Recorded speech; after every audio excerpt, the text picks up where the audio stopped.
record straight. You and me, we ain't nothing alike. Let's set the record straight. Those words you say, they hold no weight, they like. Let's set the record straight. You'll never break the man before you're out.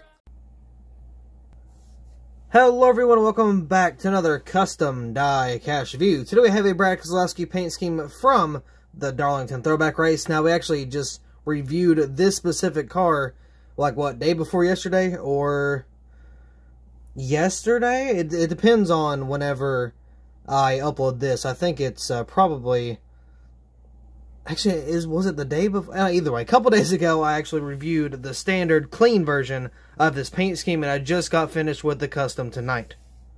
So this was a custom of course, the Darlington race for 2020. Now, the reason I only wanted to do this was because of specifically the right side. I just remember being in the call with OBB and everybody watching the Darlington race, and I'm like, wow, Brad's car is like super scuffed up and like, you know, super, it's really race looking. And immediately, you know, me being me, I'm like, you know what, I could probably turn that into a custom and, you know, kind of have fun with that. So that is exactly what I did. I bought this diecast off of NASCAR Diecast for sale on Instagram. I'll put his link to his page in the description, and I will also link the clean review to this diecast in the description as well, just in case you want to go see that instead of this one. But honestly, this custom was super easy. There wasn't a whole lot of work to go into it because there was no like damage as far as like quarter panels or hood damage or bumper damage. It was just rubber damage from a tire being shredded. And I don't remember if he hit the wall and then had a tire down, or he had a tire down and then kind of scuffed the wall a little bit. I don't really remember which one came first, because normally it's tire down, hit the wall, but I think somebody said that it was hit the wall, had a tire down. So either way, we did get this finished up just earlier, so you can see I already got some of the detail on the inside, window net down and everything, and of course on the undercarriage, we got that detail as well. Now, you may be wondering if this is available on the Bottom Bag Diecast eBay page. Originally, it was going to be, but then somebody reached out and said, hey, you know, I'm kind of looking to buy that. Do you care to kind of sell it to me before you actually were to post it? Of course, you know, I'm not going to disagree to that. I'm like, yeah, you know, that's fine. So, it all depends, because if he has not purchased the car yet, he has not paid for it, so whenever he sees it, I've already sent it to him. I already sent him the post on Instagram. So if he approves and if he likes it and he purchases it, then, you know, we won't have to worry about it. But if he does not purchase it, then I will let everybody know, of course, on just the Bottom Bag Diecast eBay page. Not the page, the Instagram page. I'll let everybody know, of course, you know, I do the new listings. And if this is not purchased, then, of course, that will be on for the new listings. So let's go ahead and get on to this diecast review. So right here, I've actually noticed I can rub off a lot of my detail. As you can see, it can like kind of, okay, so I can like rub a lot of that off. So I'm going to actually go back and fix that, but it's supposed to be a bunch of like race wear and stuff. So I'll probably do that, clear coat a little bit, and oh yeah, so you can just kind of, it just kind of slides off. So I will probably have to clear coat a little bit afterwards, because normally I don't clear coat my stuff. So I didn't know. I think this is the type of paint I use, because when I use the matte finish, it doesn't really do anything. But if I use like a gloss finish, then it'll normally kind of wear off. So I'm going to have to go to fix that. Now, of course, I'll redo that as well. But yeah, so we're going to have to fix that. I didn't even really realize. So yeah, it's pretty interesting about how that works. Actually, what I can probably do, I'll probably just fix it real quick and then I'll come back. Alright. I'm not gonna lie, it's probably 4 or 5 days later since I recorded that first part, and I didn't even clear coat it. I'm not gonna lie, I couldn't find a clear coat, so I just gave up on it, but I let it sit for a few days, and that seems to help cure the paint a little better. That way it doesn't rub off nowhere near as easily. And not to mention, I did a little bit of a change, I guess you could say. I kind of shredded up the tire, just a little bit, not a lot. But, I mean, I don't know why I didn't do this before, because, you know, the whole thing was the tire was shredding, flopping around and stuff, and I didn't even shred the tire. So, yeah, now the tire's shredded. If I can focus. There we go. Tire's a little shredded. It's a little better to see on the ground. Oh, that is not what I wanted to do. There we go. It's a little better. You can kind of see it a little more, but yeah, so here's the paint scheme. Here's the car and everything. So it is now purified, I guess you could say. It doesn't really rub... I take that back.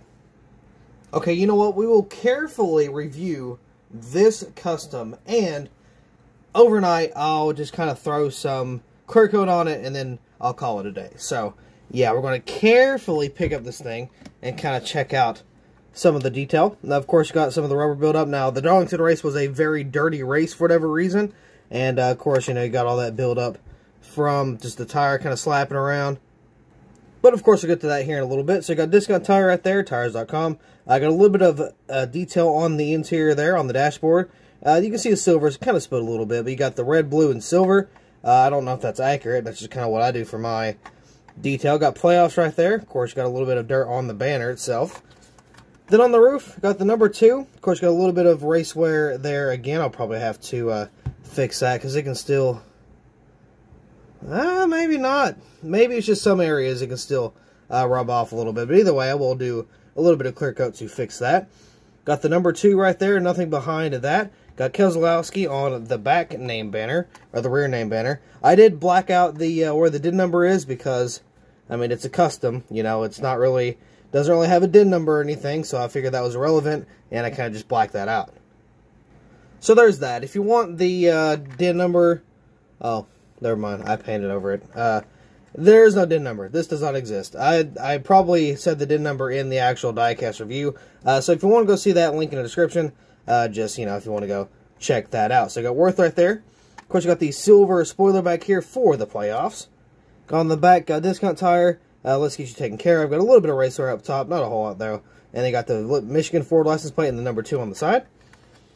Over here, we got discount tire. Of course, you got the Alliant parts and the snap on there. Got both tires are kind of worn out and flat. I did do a little bit of treading to the bottom, or not treading, more of like a shredding. So it's not like shredded, but you can see it's definitely worn down if I can focus. There you go. You can kind of see the tires. I got that groove in it. It's not shredded like the front one, but it still has that, you know, kind of worn down look to it. And there's a sneak peek of the under detail that we will take a look at here in just a little bit. So, of course, around this rear wheel well here, got some of the tire wear, and then you got the Wabash down the bottom, got the side skirt there, the panel, got the number 2 where you kind of scrape the wall a little bit, and, of course, you have that whole just panel where it just got absolutely shredded and destroyed. There is a NASCAR Cup Series logo buried underneath there somewhere. Got the round of 16. Of course, you got Brad Keselowski and the 3 winner stickers. I don't really remember where those were from. We'll see, you got Ford, Pertec, can't remember that one. PPG, Mazak, Dent Wizard, and Safety Clean, I believe. And then, of course, got Auto Trader there on the back. I forgot to do the B-post and stuff. So, here's the actual shredded tire. As you can tell, we can take a look-see underneath just to kind of show the detail. Not a whole lot, but I wanted it more shredded, but I could only get so much. Because if I did too much, I wouldn't have been able to go back and fix anything, and it just would have been too much damage. So there's, you know, some more of the front there. I do need to kind of fix it up just a wee bit. So I'll get to that here in a little bit. Underneath, of course, or no, on this side actually, I forgot this is a race version. I got some more worn out just tires here. Of course, got some dirt and grime debris on the side. Got the window net down, and then you got some more race wear around the rear tire. On the interior, you can see the detail for the 124. I did not do any of that except for the dashboard. So there's that, and then of course you got the fuel spillage down at the bottom, or on the back. So flipping underneath, we've kind of got a sneak peek of this already, but it's the same thing. It always is, even... Oh, there we go. Well, it's doing that thing where it only focuses within a certain range, so I kind of have to distance myself here. But anyway, there's the undercarriage. Again, it is the same for the 124s and the 164s. The only difference is the 124s do not have these little like bracket things up front like the 164s do.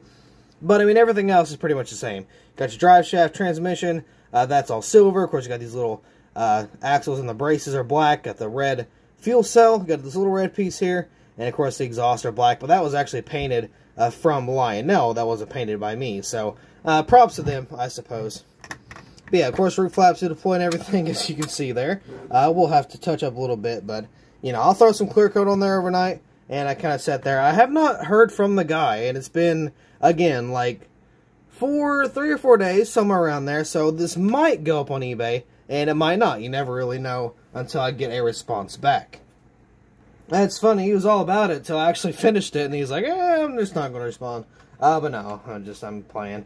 So, we do have a, well, if I can get it open, there we go, do have a undercarriage, or not undercarriage, we do have a under the hood, but I did not change anything, it's just your standard under the hood stuff. Let's see if we can, well, we'll take a look at the engine bay, if possible, by the way. See, wait, can this, it can, okay, so we can kind of see in here a little bit better. Let's zoom in. Of course, you got the blue covers for Ford, and I mean, there's not a lot of detail, but there's some in there. And then you got the disc tire powered by Ford.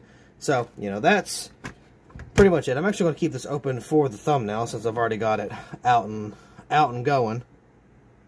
So there you have it. This was the Brad Keselowski 2020 Darlington raced version. Of course, you know, he had a little bit of wall damage, and I figured that would be a pretty fun thing to do. I'm going to try to get into these 124s a little bit more. I know the Roval card just came out for Kevin Harvick.